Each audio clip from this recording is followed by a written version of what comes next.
Hello, my dear students. Thanks very much in this class. आज हम आपको चित्रित बुक से लहासा की ओर चैप्टर के वृत्तांत को बताएंगे। मेरे प्रिय छात्रों, सुबह की क्लास में मैंने जिक्र किया था कि लहासा की ओर चैप्टर राहुल सांकृत्यायन जी द्वारा लिखा गया है। राहुल सांकृत्यायन जी,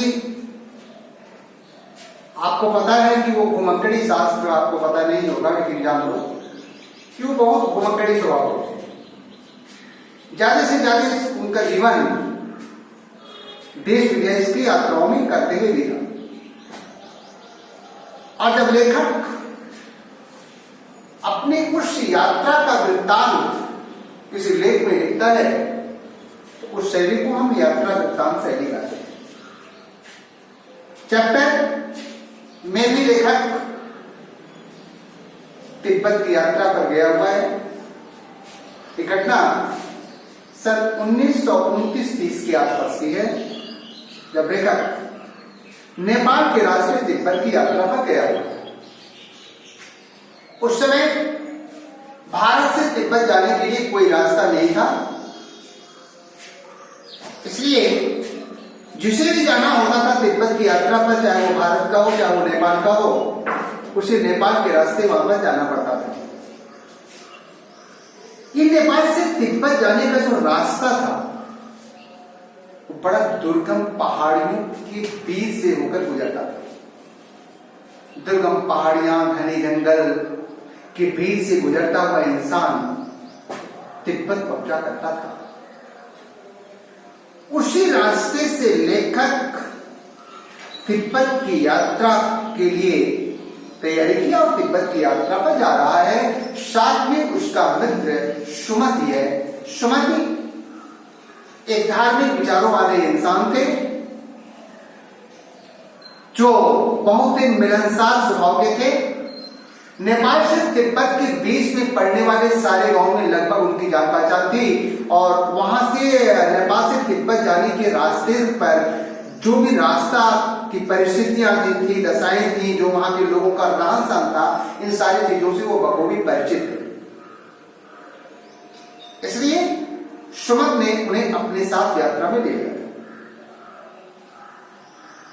प्रिय छात्रों, जो नेपाल से तिब्बत का वो जो रास्ता है वही एकमात्र रास्ता था तिब्बत जाने के लिए।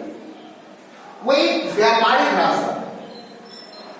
व्यापारिक रास्ते का मतलब अर्थात उस पर केवल व्यापार के लिए वो रास्ता था, लेकिन व्यापारिक होने के साथ साथ वो रास्ता एक सैनिक रास्ता था। अर्थात उस पर सेना भी आया जाया करती थी, सेना की गाड़ियां भी आया जाया करती थी। उसी रास्ते पर कुछ फौजी चौकियां और किले, जो किले थे उन किलों में उस समय चीनी पलटन रहा करती थी, अर्थात चीनी सेना रहा करती थी। लेकिन समय के साथ साथ वो किले ध्वस्त हो चुके हैं, वहां चीनी पलटन का पड़ाव अब नहीं रहा। उन स्थानों पर वहां के आसपास के गांव के किसानों ने अपना रंग बसेरा बना लिया। यात्रा के समय चाय पीने के उद्देश्य से लेखक सुमत के साथ वहां एक अवशेष अर्थात टूटे फूटे किले में कुछ देर के लिए विश्राम करता है। विश्राम करने के बाद फिर वो आगे की रवानगी करता है। इसके पहले कि हम उसके आगे के वृत्तांत को बताएं, हम आपको तिब्बत के लोगों के सामाजिक जीवन से परिचित कराना चाहेंगे। तिब्बत के लोग बहुत ही धार्मिक विचारों के होते हैं। वे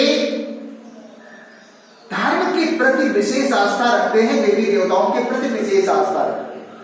और सबसे बड़ी खूबी वहां के लोगों की ये है कि वो जाति पात और छुआछूत जैसे भेदभाव से बहुत दूर रहते हैं।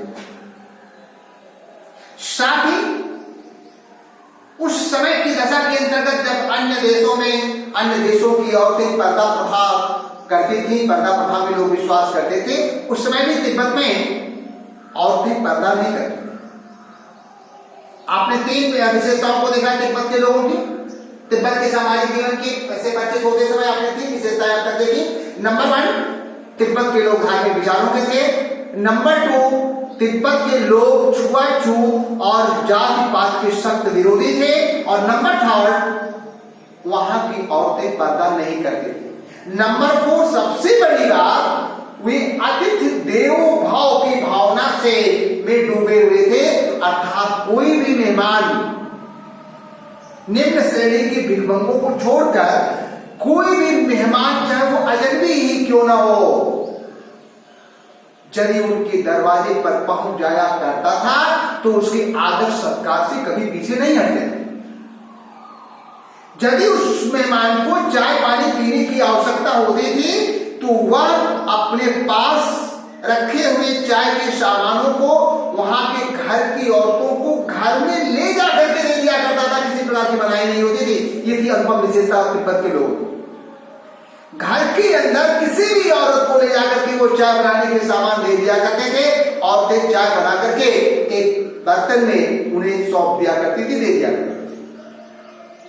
उनके पास जो भी सोडा मक्खन इत्यादि होता था उस चाय में डालने के लिए वो दे दिया करते थे।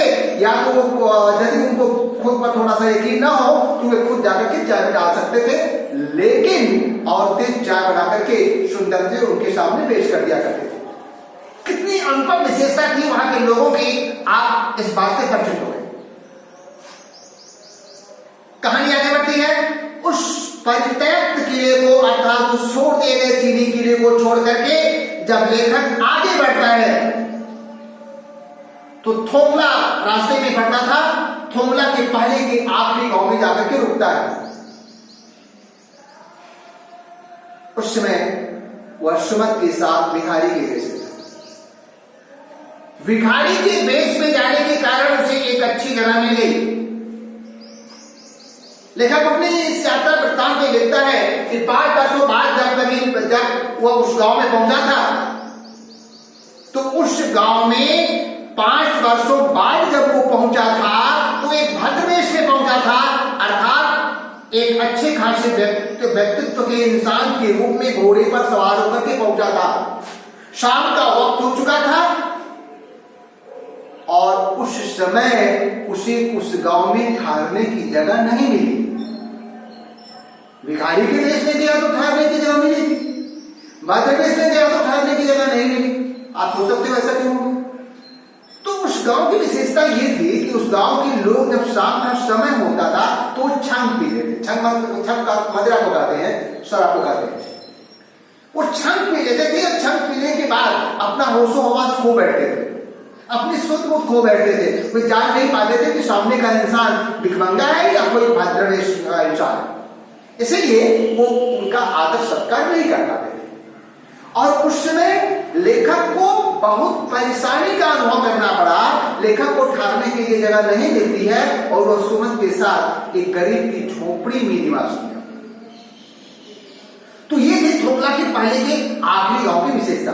उसी थोंगला के गांव में वो पहुंचता है, भिखारी के वेश में पहुंचता है, रात्रि विश्राम करता है और रात्रि विश्राम करके जब वो अगली रास्ते पर चलने के लिए तैयार होता है तो वह इलाका है जो थोंगला के जो डाड़ा थोंगला का जंगल के रूप में जाना जाता है। ये थोंगला पहुंचने के पहले की सबसे खास जगह है डाड़ा। अब डाड़ा का मतलब आप जान लें कि डाड़ा वो ऊंची जगह है जो बड़ी 16-17 हजार फीट की ऊंचाई पर स्थित है। वहां वो एक निर्जन पहाड़ी है, घने जंगल, निर्जन पहाड़ी, और उस घने जंगल और उस निर्जन पहाड़ियों के बीच की उस भाग को, उस ऊंचाई वाले स्थित भूभाग को हम डाड़ा कहते हैं। 16-17 हजार फीट की ऊंचाई पर स्थित एक दुर्गम पहाड़ी इलाके को हम डाड़ा कहते हैं। उस स्थान, वह स्थान निर्जन है, वहां पर ऊंची पहाड़ियों के कारण और बहती हुई नदियों के कारण वहां पर कुछ भी गांव गिराव नहीं, कोई इंसान दिखना नहीं पड़ता। ऐसी जगह केवल डाकुओं के लिए सुरक्षित है, इसीलिए वहां डाकू ही यदि दिखलाई पड़ते हैं तो केवल डाकू के लिए सबसे सुरक्षित जगह है। यदि कोई यात्री उस रास्ते से गुजर रहा होता है तो वो डाकू क्या करते हैं, उन्हें मार डालते हैं और मार डालने के बाद उनके सामान को लूटते हैं। इसलिए कि यदि वो आदमी बच गया, उनके सामान को लूट लिया, वो आगे चला गया तो वो गवाह बन सकता है। इसीलिए वो इंसान को लूटने के पहले उसको मार डालते हैं, उसके बाद तब उसको लूटते हैं।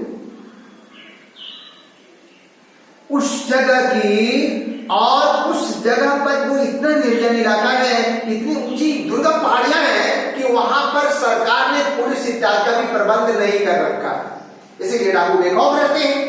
उन्हें डर केवल इस बात का रहता है कि जिन यात्रियों को उसने लूटा है वो जिंदा बचकर न जाने पाए। मेरे प्रिय छात्रों, तो उस जगह पर ये लोग पहुंचे, उन्हें इस बात का पता था पहले से कि ऐसी परिस्थितियां यहां पर मिल सकती हैं, भिखारी के वेश में तो थे ही। तो जब उस स्थान पर वो पहुंचते हैं तो और डाकू के पास होना क्या था, कानून का कोई राज था नहीं, कानून में हथियारों को लेकर चलने पर कोई प्रतिबंध नहीं था, इसलिए डाकू लाठी डाल लेकर के नहीं चलते थे। उनके हाथों में पिस्तौलें और बंदूकें रहा करती थी, जब मन करता था किसी को लूट लेते थे और मार डालते, पकड़ने में नहीं जाते। उस स्थान पर जब सुमति और लेखक पहुंचते हैं तो उन्हें डर तो बना हुआ है।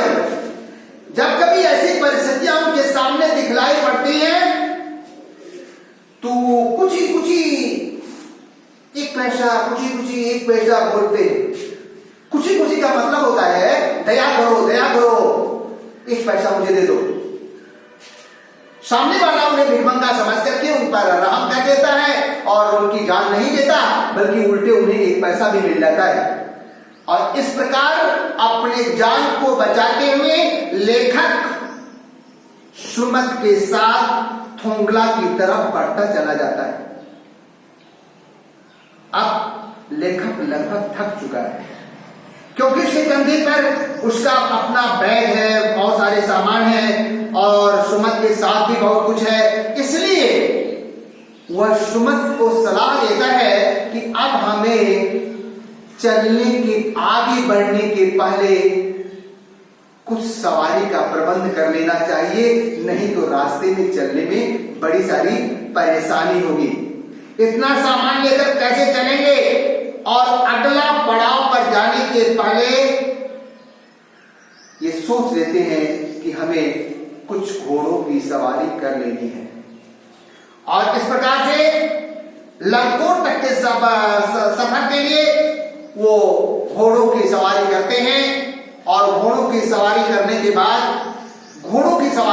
के बाद वो आगे बढ़ना चाहते हैं। तो मेरे प्रिय छात्रों, आज की इस क्लास में आपने ये जाना कि लेखक अपने मित्र सुमन के साथ तिब्बत की यात्रा पर गया हुआ है।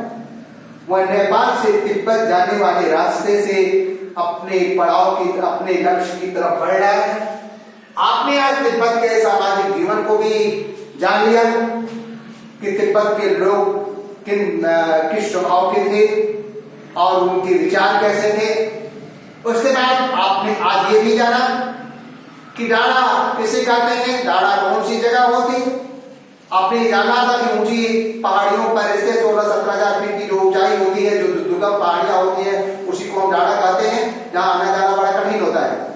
और आपने ये भी जाना था कि वो निर्जन इलाका होता है, यहाँ पर केवल डाकू का ही विश्राम होता है।